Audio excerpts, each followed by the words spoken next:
Extensive agriculture is a farming method that involves large land areas with minimal labor input.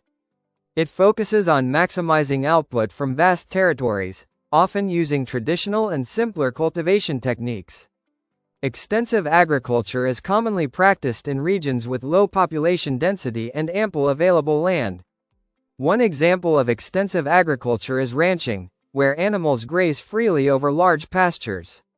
Crops like wheat and barley are also commonly grown using extensive agriculture methods.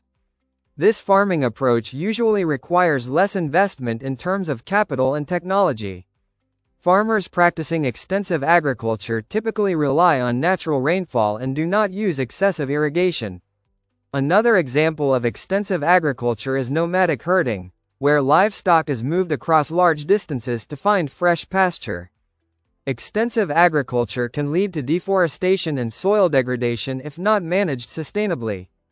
Despite its drawbacks, extensive agriculture can be crucial for providing food and resources in less developed regions.